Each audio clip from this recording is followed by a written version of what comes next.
Hello friends, आप सभी का स्वागत है मेरे यूट्यूब चैनल पर। आज अपन 12th आरबीसी के जो सबसे फर्स्ट यूनिट है उसका फर्स्ट चैप्टर आवर्तबीजी पादपों में जनन है उसके बारे में बात करने वाले हैं। तो सबसे पहले अपन बात करें आवर्तबीजी पादपों में जनन के बारे में। तो सबसे पहले अपन बात करेंगे जनन क्या होता है।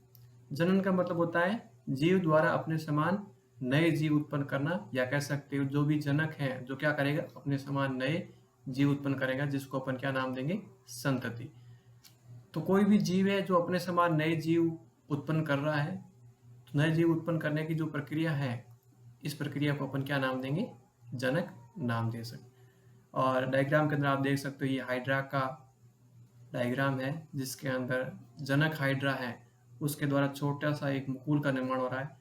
धीरे धीरे ये मुकुल है जो क्या कर रहा है, विकसित हो रहा है। जब ये पूर्ण रूप से विकसित हो जाता है तो उससे क्या हो जाएगा, जनक हाइड्रा से अलग हो जाएगा और क्या बना देगा, नया जीव बना देगा। और ये नया जीव बनेगा जिसको अपन क्या नाम देंगे, संतति नाम दे रहे हैं। तो जनक से क्या बन गई है, संतति बन गई है। तो जीव से क्या बन गया है, नया जीव बन रहा है, जिसको अपन क्या नाम दे दिया, जनन नाम दे दिया है। दूसरा डायग्राम आप देख सकते हो, ये तो है अलैंगिक जनन का उदाहरण है। दूसरा अपन बात रहे लैंगिक जनन का उदाहरण ले रहे हैं। अलैंगिक जनन में एक ही जनक भाग लेता है और लैंगिक में दो जनक भाग लेते हैं। यहाँ पर आप देख सकते हो, एक तो है मादा और दूसरा है नर। तो मादा के द्वारा अंडाणु है वो रिलीज हो रहा है, और दूसरा जो नर है जिसके द्वारा शुक्राणु है वो रिलीज हो रहे हैं। और जब दोनों का निषेचन होगा तो किसका निर्माण हो जाएगा, युग्मनज का। और ये युग्मनज आगे जाकर के परिवर्तित होकर एम्ब्रियो का निर्माण करेगा, और एम्ब्रियो के द्वारा नया जीव बनेगा। और जैसे ही नया जीव बनेगा उस जीव को अपन क्या नाम दे रहे हैं, संतति। तो जनक के द्वारा अपने समान नई संतति उत्पन्न की है। तो ये संतति वापस से वयस्क होकर वापस से यही प्रोसेस दोहराएगी। तो इस प्रकार से ये प्रक्रिया चलती रहेगी।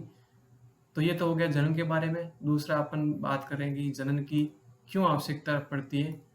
तो जनक जो भी है अपन जनन प्रक्रिया कर रहा है, तो इसके अंदर जो अपनी जाति का अस्तित्व है वो बनाए रखने के लिए। अब जैसे ये जो भी जनक है उसकी डेथ हो जाएगी। अब जैसे डेथ हो जाएगी तो जो उसकी जो नया जीव बना है वापस से वो क्या करेगा, वापस से जनन करेगा, वापस से उसकी संतति उत्पन्न होगी। इस प्रकार से ये प्रोसेस चलता रहेगा। अपनी जाति का क्या होगा, अस्तित्व बनाए रखेंगे। और नहीं तो जनन प्रक्रिया नहीं करेंगे तो अपनी जो जैसे जीव की डेथ हो गई है तो आगे उसकी पीढ़ी है वो वहीं पर रुक जाएगी। फिर अपन नेक्स्ट बात करते हैं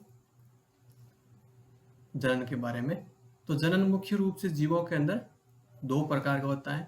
एक होता है लैंगिक जनन और दूसरा होता है अलैंगिक जनन। तो लैंगिक और अलैंगिक जनन के अंदर क्या डिफरेंस है, सबसे पहले बात करें तो जो अलैंगिक जनन है जिसके अंदर केवल एक ही जनक भाग लेता है, नीचे आप डायग्राम देख सकते हो ये वाला हाइड्रा का। और दूसरा है अलैंगिक जनन जिसके अंदर दो जनक भाग लेते हैं, जिसको अपन क्या बोलते हैं, नर एवं मादा। तो ये देख सकते हो नर है और दूसरी मादा है। सबसे पहला डिफरेंस हो गया। दूसरा है युग्मक निर्माण व निषेचन की प्रक्रिया नहीं होती है। तो यहाँ पर आप देख सकते हो ये जो जनक है जिसके द्वारा युग्मकों का निर्माण हो रहा है, यहाँ पर देख सकते हो शुक्राणु और अंडाणु, ये क्या है, युग्मक है। युग्मक मिलकर के क्या करेंगे, युग्मनज का निर्माण करेंगे निषेचन प्रक्रिया के द्वारा। तो यहाँ पर क्या हो रहा है, युग्मकों का निर्माण हो रहा है लैंगिक जनन के अंदर, और दूसरा क्या हो रहा है, निषेचन भी हो रहा है। दोनों प्रक्रिया लैंगिक जनन के अंदर हो रही है। लेकिन अलैंगिक जनन न तो यहाँ पर युग्मकों का निर्माण हो रहा है, न ही निषेचन प्रक्रिया हो रही है। तो यहाँ पर युग्मक निर्माण एवं निषेचन आप यहाँ पर डायग्राम पे देख सकते हो वो क्या है, अनुपस्थित है। तो दूसरा उसके अंदर अंतर हो गया। अलैंगिक जनन के अंदर युग्मक निर्माण एवं निषेचन नहीं हो रहा है, और युग्मक निर्माण और निषेचन प्रक्रिया किसके अंदर हो रही है, केवल लैंगिक जनन के अंदर हो रही है। दूसरा हो गया। तीसरा है जनक की कायिक कोशिका में होता है, उसमें असमसूत्री विभाजन भी होता है। तो ये जो अलैंगिक जनन है, शरीर के अंदर दो प्रकार की कोशिका होती है, एक होती है जनन कोशिकाएं, दूसरी होती है कायी कोशिकाएं। तो अलैंगिक जनन है जो किसके द्वारा होता है, कायी कोशिकाओं के अंदर होता है। लेकिन लैंगिक जनन है जो किसके अंदर होगा, जनन कोशिकाएं। जनन कोशिका होती है अंडाणु एवं शुक्राणु लैंगिक जनन के अंदर। तो इसके अंदर तो केवल समसूत्री विभाजन ही हो रहा है अलैंगिक जनन के अंदर, लेकिन इसके अंदर समसूत्री एवं अर्धसूत्री दोनों प्रकार का विभाजन होता है। अर्धसूत्री विभाजन के अंदर उसके अंदर गुणसूत्रों की संख्या क्या हो जाती है, आधी हो जाती है। यहाँ पर आप देख सकते हैं 23 गुणसूत्र कहाँ से आ रहे हैं, मादा से आ रहे हैं, और 23 गुणसूत्र कहाँ से आ रहे हैं, नर से आ रहे हैं। तो टोटल कितने हो गए, 46। तो यहाँ पर अर्धसूत्री और समसूत्री दोनों प्रकार का विभाजन हो रहा है, लेकिन अलैंगिक जनन में केवल समसूत्री विभाजन होता है। फिर नेक्स्ट अपन बात की जाए, अलैंगिक जनन सरल एवं तीव्र गति से होने वाला जनन है। तो ये बहुत ही कम समय के अंदर हो जाता है और बहुत ही तेजी से हो सकता है और सिंपल है, क्योंकि यहाँ पर ना तो युग्मकों का निर्माण होता है और ना ही निषेचन का प्रक्रिया होती है यहाँ पर। दूसरी अपन बात की जाए लैंगिक जनन, जो कैसी है, जटिल एवं धीमी गति से होने वाला जनन है। उसके अंदर ज्यादा टाइम भी लगता है और थोड़ी जटिल प्रक्रिया भी है। फिर अपन बात करें, अलैंगिक जनन द्वारा उत्पन्न संतति आनुवंशिक रूप से जनक के समान होती है। तो इसके द्वारा जो भी संतति होगी वो कैसी होगी, जनक के समान होगी। जितने जो भी गुणसूत्र जनक के अंदर हैं उतने को उतने एज इट इज उसकी क्या हो रही है, कॉपी हो रही है। और दूसरा अपन बात कर रहे हैं, इसके द्वारा उत्पन्न संतति आनुवंशिक रूप से जनक से भिन्न होती है, क्योंकि उसके अंदर उसके माता और पिता दोनों से, या कह सकते हो दोनों जनक के अंदर एवं मादा, उनके अलग अलग जो गुणसूत्र है, हाफ गुणसूत्र है दोनों से, तो यहाँ पर विभिन्नताएं उत्पन्न हो जाती है। फिर अपन बात करें तो इसके अंदर जनन है एक कलिका के द्वारा हो सकता है, खंड के द्वारा हो सकता है, या फिर जनक का पूरा संपूर्ण शरीर है उसके द्वारा भी हो सकता है। और यहाँ पर जनक की जो इकाई होती है जो क्या होती है, युग्मक। तो यहाँ पर देख सकते हैं मैंने हाइड्रा का डायग्राम लिया है, जहाँ पर क्या है, एक छोटी सी मुकुल या कह सकते हैं बर्ड का निर्माण हुआ है।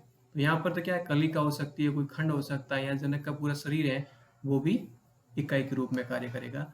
और यहाँ पर जो है वो क्या होंगे, युग्मक होंगे, नर युग्मक एवं मादा युग्मक।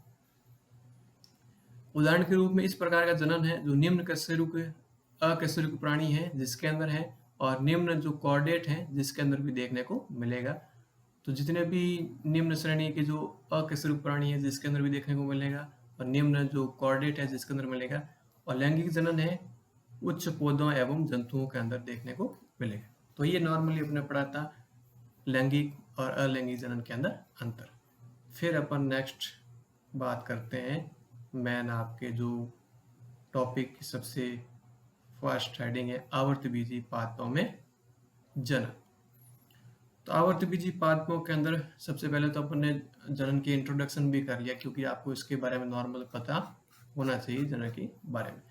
तो सबसे पहले अपन बात करें तो आवर्तबीजी पादपों में अस्पष्ट पीढ़ी एकांतरण या कह सकते हो अल्टरनेशन एवं जनरेशन देखने को मिलता है। अल्टरनेशन जनरेशन का मतलब होता है इसके अंदर दो पीढ़ी देखने को मिलती है आपको अल्टरनेटिव। एक तो होती है इसके अंदर द्विगुणित बीजाणुद्भिद, और दूसरी इसके अंदर होती है अगुणित युग्मकोद्भिद। तो इसके अंदर दो प्रकार की पीढ़ी देखने को मिलती है, एक है द्विगुणित बीजाणुद्भिद है और दूसरी कौन सी है, अगुणित युग्मकोद्भिद। तो ये डायग्राम के अंदर आप देख सकते हो ये पादप है और जिसको अपन क्या बोलते हैं, बीजाणुद्भिद बोल रहे हैं। और दूसरा अपन बात करेंगे इसके अंदर युग्मकोद्भिद। दो प्रकार की इसके अंदर पीढ़ी देखने को मिलती है। तो ये अल्टरनेटिव जनरेशन, बीजाणुद्भिद की बात क्या आ रही है, युग्मकोद्भिद की बात वापस से क्या आ रही है, बीजाणुद्भिद। तो उसके अंदर पीढ़ी एकांतरण या कह सकते हैं एक के बाद दूसरी पीढ़ी आ रही है अल्टरनेटिव। तो इसके अंदर पीढ़ी एकांतर देखने को मिलता है। तो सबसे पहले ये प्लांट है जहाँ पर क्या लगे हैं, पुष्प लगे हैं। तो पुष्प के अंदर मैंने इससे पहले जो वीडियो डाला था उसके अंदर आप देख सकते हैं, पुष्प के बारे में मैंने सारी जानकारी बताई थी। तो पुष्प के अंदर एक तो होता है नरजन्नांग है, तो वहाँ पर नरजन्नांग के अंदर आप देख सकते हो पराग कोश है, वहाँ पर क्या बनते हैं, पराग कण बनते हैं या कह सकते हो लघु बीजाणु का निर्माण होता है। और लघु बीजाणु मात्र कोशिका है, यहाँ पर देख सकते हो जो क्या करेगी,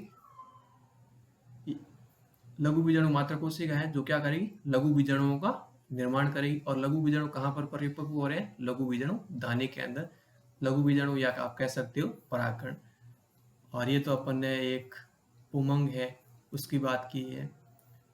और फिर अपन बात करें इसके अंदर, दूसरा अपन ने इसके अंदर जायांग या स्त्री केसर लिया है। इसकी एक इकाई अपन कह सकते हो कार्पल्स के बारे में बात कर रहे हैं। तो यहाँ पर ऊपर की तरफ वर्तिकाग्र है और बीच वाला पार्ट वर्तिका और अंडाशय। और फिर अपन बात करें तो ये क्या है, जायांग पादप का मादप कह सकते हो मादा जननांग है। यहाँ पर बीजाणुदानी है जिसके अंदर क्या बनेगा, बीजाणु बनेगा। और यहाँ पर क्या बनेगा, लघु बीजाणुदानी के अंदर लघु बीजाणु मात्र कोशिका है जिसके द्वारा लघु बीजाणु या कह सकते हो पराग कणों का निर्माण हो जाएगा। तो यहाँ तक जो प्रोसेस हो रहा है ये वाला देख सकते हो, जो कैसा है, बीजाणुविद है, जो कैसा है, द्विगुणित है। फिर जैसे ही इसके अंदर जो बीजाणु वगैरह बन रहा है, और दूसरा अपन इसके अंदर क्या बने, परागकण बने हैं। तो परागकण है वो क्या होंगे, अंकुरित होंगे। और जैसे ही परागकण अंकुरित होंगे, परागकणों का जो अंकुरण होगा, और फिर इसके अंदर क्या हो जाएगा, जो युग्मक बने हैं देख सकते हो, नर युग्मक है। यहाँ पर अंकुरण होगा तो नर युग्मक बने हैं। और दूसरी अपन बीजांड है जिसके द्वारा क्या बनी है, अंड कोशिका बनी है। तो ये परागकण है, इसके अंदर पराग नली बनी, नर युग्मक है जो क्या करेंगे, निषेचन प्रक्रिया के द्वारा क्या बनेंगे, अंड का निर्माण करेंगे। फिर आगे जाकर ये किसका निर्माण करेगा, युग्मनज का निर्माण करेगा। और युग्मनज है फिर इसके अंदर क्या हो जाएगा, अंकुरण होगा। और अंकुरण के द्वारा वापस से क्या बन जाएगा, नया पादप बन जाएगा। तो उसके अंदर दो पीढ़ी, एक तो अगुणित अपन कह सकते हो युग्मकोद्भेद, दूसरी है द्विगुणित बीजाणुभेद। दो प्रकार की पीढ़ी इसके अंदर देखने को मिलती है जो कि अल्टरनेटिव आती है, एक के बाद एक आती है।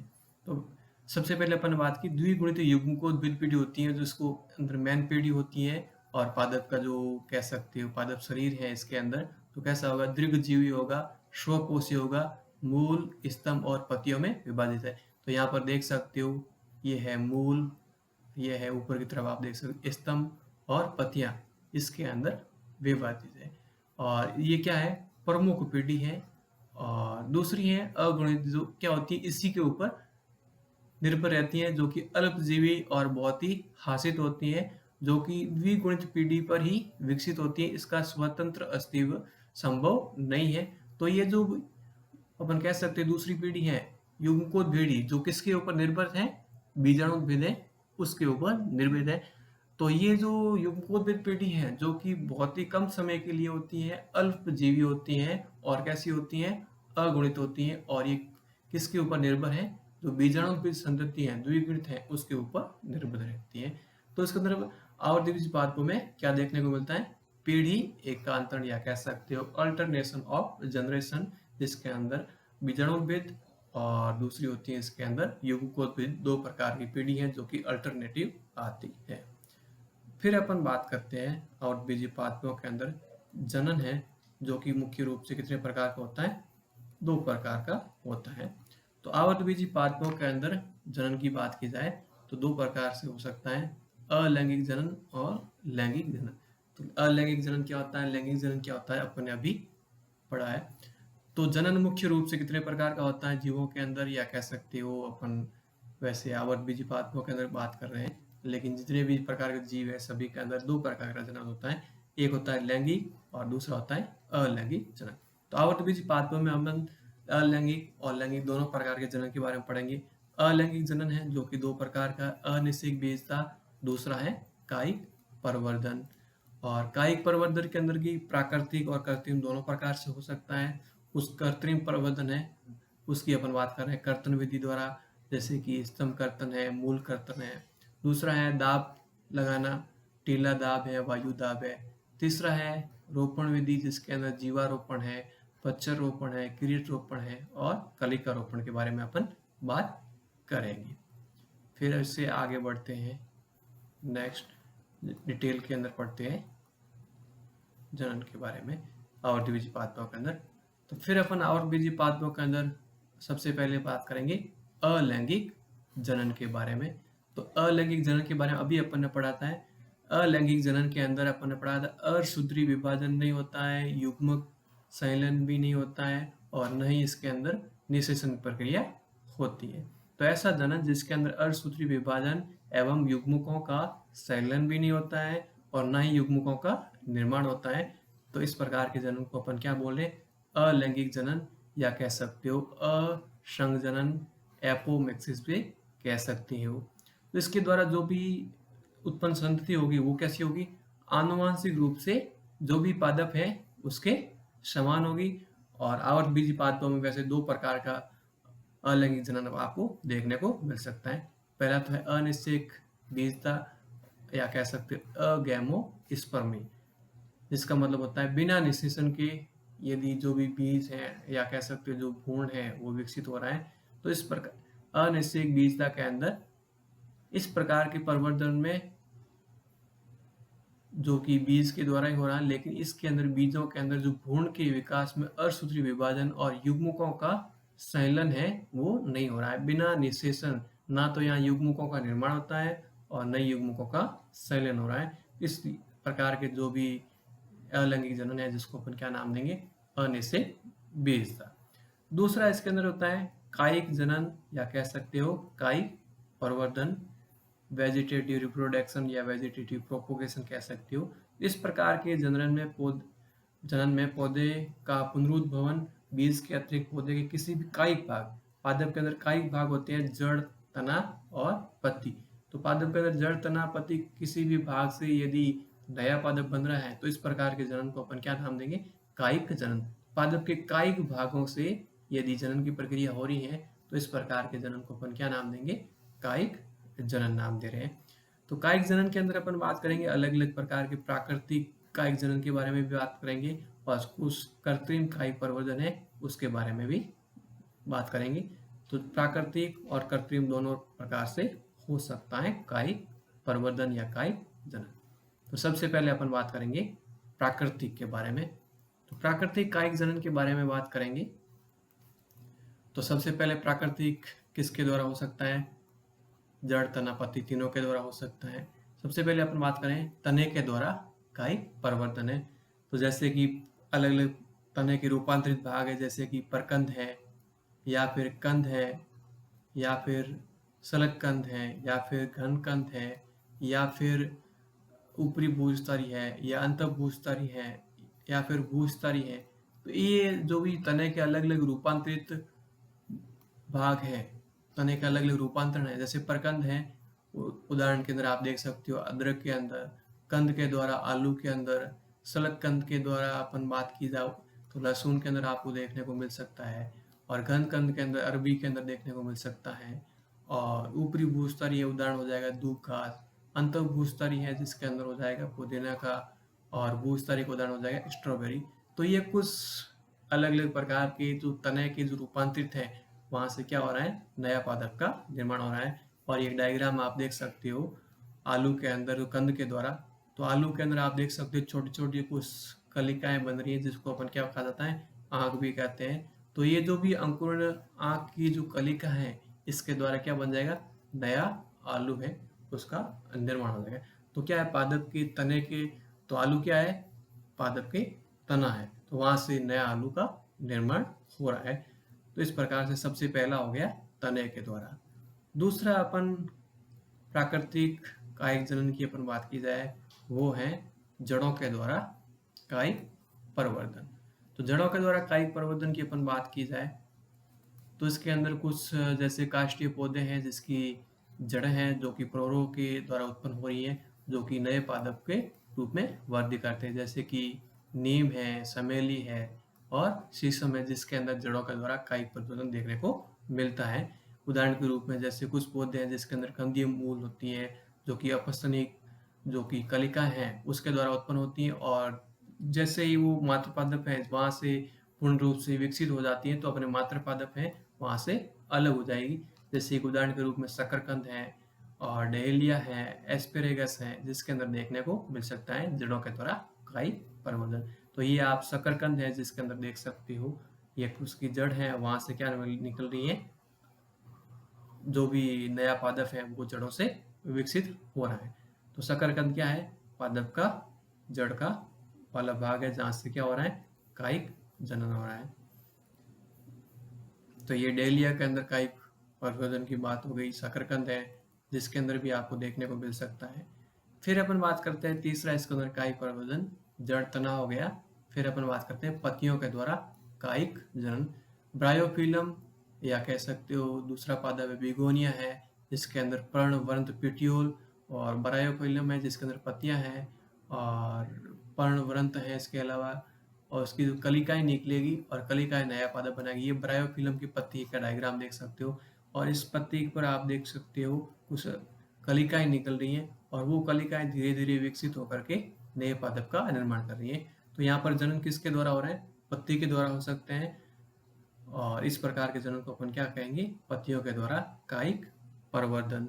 और दूसरा आप देख सकते हो बिगोनिया जिसके अंदर आप पत्तियां हैं वहां पर दिख रहा है, वहां पर जो पर्ण कलिकाएं निकली हैं और वो धीरे धीरे विकसित होकर के नए पादप का निर्माण करेगी। फिर अपन नेक्स्ट फोर्थ प्रकार के यदि कायिक जनन की बात करी जाए तो वो है जननांगों द्वारा कायिक प्रवर्धन। तो पादपों के अंदर कुछ जननांग है उसके द्वारा भी कायिक प्रवर्धन हो सकता है। तो कुछ पादपों के अंदर पुष्प कलिकाओं के स्थान पर बहुकोशिकीय पत्र कलिकाएं बन जाती हैं और ये भूमि पर गिरने के बाद नए पादप को विकसित हो गई। अब जैसे ये पादप आप देख सकते हो अगेव, ठीक है, जिसके अंदर पत्र कलिका है। अब जैसे ये जमीन पर गिरेगी वहां से क्या बन जाएगा? नया पादप विकसित हो जाएगा। या फिर आप दूसरा है इसके अंदर अगेव है, पहला तो हो गया अगेव, फिर अपन दूसरे की अपन बात कर रहे हैं और वो है अपने पास रतालू। तो रतालू के अंदर आप देख सकते हो ये है तना और ये है पत्ती। तो यहाँ पर देख सकते हो क्या लगी है? पत्र कलिका। और जैसे ये पादप से अलग होगी तो वहां से क्या हो जाएगा? नए पादप का निर्माण हो जाएगा। तो ये पढ़ा था अपन ने आवर्त बीजी पादप है या कह सकते हैं एंजियोस्पर्म जो पादप है इसके अंदर जनन के बारे में। उसकी अलैंगिक जनन के अंदर अपने पढ़ा है कायिक जनन और अनैसिक बीजता। और फिर अपन ने पढ़ा है कायिक जनन के अंदर प्राकृतिक विधियां कौन कौन सी हैं जिसके द्वारा जनन हो सकता है। और इसके नेक्स्ट जो भी अपन वीडियो है उसके अंदर पढ़ने वाले हैं इसके अंदर कृत्रिम कायिक प्रवर्धन या कृत्रिम कायिक जनन के बारे में। और वीडियो को ज़्यादा से ज़्यादा शेयर करें जो भी 12th क्लास के स्टूडेंट वगैरह हैं उसके साथ।